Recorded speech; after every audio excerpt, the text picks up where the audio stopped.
Those were the updates that we have for G20 Indonesia presidency. And now more news from the world. The Asia Pacific Ministerial Conference on Disaster Reduction reached its final day in Australia, setting the agenda of disaster preparedness and resilience in the front row. Rahmat Idris is in Brisbane, Australia, with the details. Rahmat, tell us what these delegates have agreed on.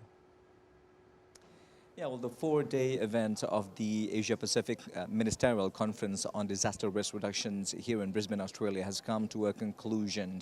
And the conference came at a critical time when the region of Asia Pacific is set to be not one of the most, but the most prone to disasters area in the world. In regard to that, the Australian government at the end of the conference has revealed that it will pledge the sum of 9 million Australian dollars to the efforts of disaster risk reductions and to promote more inclusivity in the process.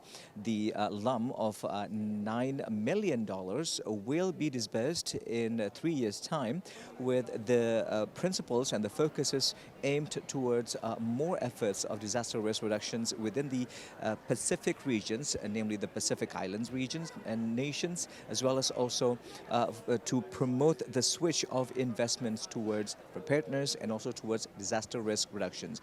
The Australian government will also continue to push forwards and support the Pacific Islands in their effort to review the Sendai framework process, which is ongoing now. And that is a framework, and that is the principles, the guidelines, the blueprint for disaster risk reductions that have been agreed upon in 2015, 7 years ago, by the UNDRR in Sendai, Japan. And one of the most notable figures in the conference is the special representative to the Secretary Generals of the Disaster Risk Reductions of the United Nations, Madam Mami Mitsutori, who also conveyed in one of her press conferences saying that throughout the conference, there's been a great call again and again since Bali to switch the mindset, to switch our ways of thinking from recovery to resilience, from crisis to resilience, and more preparedness and more efforts towards disaster risk reductions. With the participations of nearly 4,000 delegates in over 40 countries within the region of Asia Pacific, 3 major commitments have been agreed upon from this conference. We are happy to say that the first commitment was made to support more, provide more fundings towards the least developed and also the small island nations across the Asia Pacific.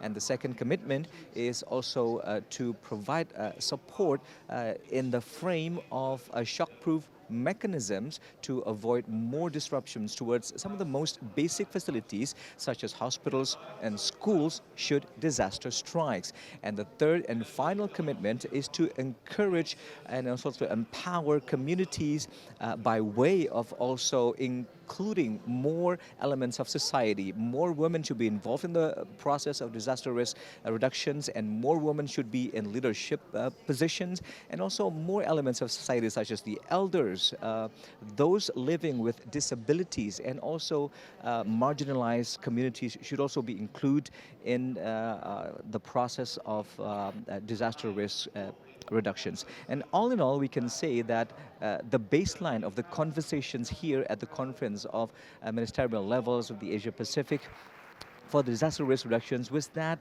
of the so-called existential threat of climate change. And that is unavoidable. That is something that we cannot control, but we can come with a solutions that is best fit to all regions. And that is to say that all the delegates here will carry over some of the most important key issues to the upcoming COP27. And that is the largest deliberations and conference on climate change, convened also by the United Nations, to take place in Egypt later on in November this year.